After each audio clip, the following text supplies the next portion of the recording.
bien des arbres. On va parler à présent cybersécurité avec Jérôme Biwa. Bonjour Jérôme Biwa, Bonjour. expert cybersécurité au cabinet Wavestone et auteur de Cyberattaque, les dessous d'une menace mondiale aux éditions Hachette. Je voulais vous avoir dans Europe Midi parce que le département de Seine-Maritime a été victime d'une cyberattaque. Les fonctionnaires du département sont revenus à l'âge de pierre avec du papier et des crayons. Comment on s'aperçoit qu'on est victime d'une cyberattaque dans une organisation comme un département ? C'est malheureusement très simple. C'est d'un seul coup, tous les ordinateurs dysfonctionnent. Vous essayez de regarder vos mails, vous ne pouvez pas. Vous essayez d'accéder au site web, vous ne pouvez pas. Et vous avez un message sur les ordinateurs qui vous explique que tout est bloqué et qu'il faut payer une rançon pour récupérer l'accès aux ordinateurs et surtout aux données qui sont dedans. Ah oui. Qu'est-ce qu'il faut faire en premier quand ça arrive ? Alors quand ça arrive, les premiers réflexes, les gestes de premier secours quasiment, c'est d'éteindre tous les systèmes, parce qu'il se peut que l'attaque ne soit encore que partielle. Alors éteindre, ça veut surtout dire couper le réseau aussi, pour éviter que finalement l'attaque puisse se propager dans le reste de l'organisation. Et ça, c'est vraiment une action qui même parfois peut faire sur l'instant plus mal que l'attaque en cours, mais qui en tout cas peut permettre de sauver ce qui pourrait encore l'être, en redémarrant après progressivement et en vérifiant évidemment que ce qu'on redémarre n'est pas touché par l'attaque. Ouais.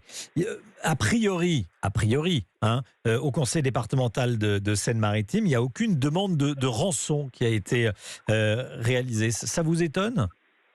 Alors, il faut attendre plus pour voir finalement exactement la typologie de l'attaque et l'enquête, les investigations qui sont en cours.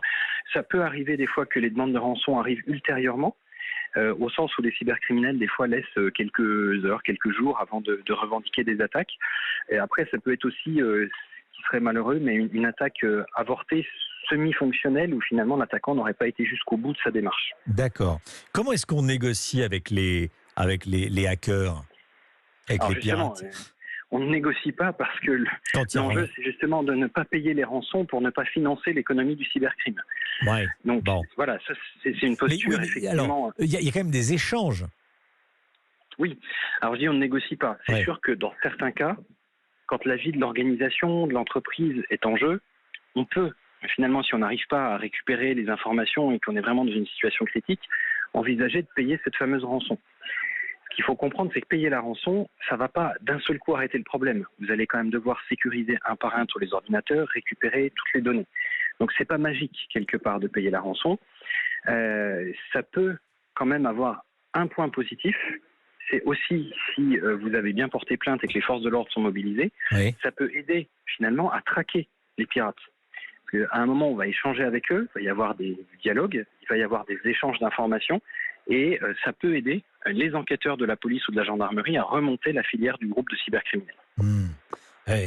Comment une entreprise se remet d'une attaque comme ça ?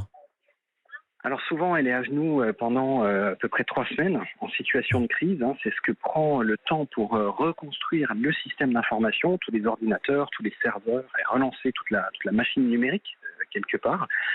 Et ensuite, on est dans une phase de 3 mois qui souvent est encore désorganisée dans le fonctionnement interne et qui finalement permet de resécuriser tous les systèmes et d'arriver à reprendre une activité, on va dire, correcte. Oui. Il y a quelque chose qui me frappe et que je n'arrive pas à véritablement comprendre. On n'arrive pas à remonter jusqu'aux pirates. Aujourd'hui, on remonte n'importe quel coup de téléphone, n'importe quel... Il y a les satellites, les réseaux, et on n'arrive pas à remonter jusqu'aux hackers. Ça, j'arrive pas à le concevoir.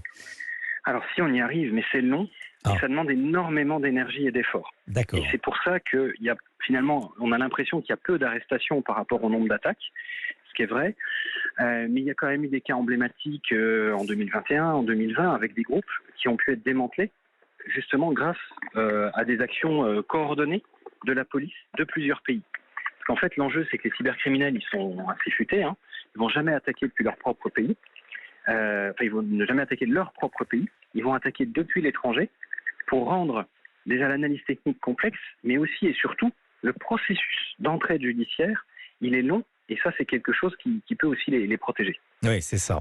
J'ai une dernière question à vous poser, Jérôme Biwa. On est peut-être nombreux d'ailleurs à y penser. Comment se protègent les organisations sensibles comme les banques, par exemple? Alors, c'est très embêtant pour le département de Seine-Maritime, mais si une banque venait à être attaquée, que nos économies disparaissaient, ça, c'est impossible? Alors clairement, l'État a bien conscience de ce risque-là et il a identifié 12 secteurs d'activité critiques. Donc il y a la banque que vous Oui. citez, parce qu'effectivement aujourd'hui l'argent il est numérique, il pourrait disparaître si on effaçait tout liquifié. Ouais. Mais il y a aussi les transports, la distribution de l'électricité, la distribution d'eau, les télécoms, tout ça ce sont des secteurs qui sont très très numériques maintenant. Et donc des attaques pourraient faire que ça dysfonctionne, voire qu'on a des incidents très graves. Donc l'État a pris ça en compte. Depuis 2014, on a une loi qui justement oblige ces structures les plus sensibles, il y en a 200 structures en France, dans ces 12 secteurs d'activité, à se sécuriser avec un niveau de sécurité avancé. Et c'est vérifié par l'État ensuite pour éviter toute catastrophe cyber et finalement protéger les citoyens dans l'ensemble. Bon, vous nous avez rassurés. vous nous avez rassurés. Merci beaucoup, Jérôme Biwa. Merci d'avoir été avec nous, expert sécurité au cabinet Wavestone et auteur du livre Cyberattaque, les dessous d'une menace mondiale aux éditions Hachette. Merci beaucoup d'avoir été avec nous. Bon après-midi, à bientôt.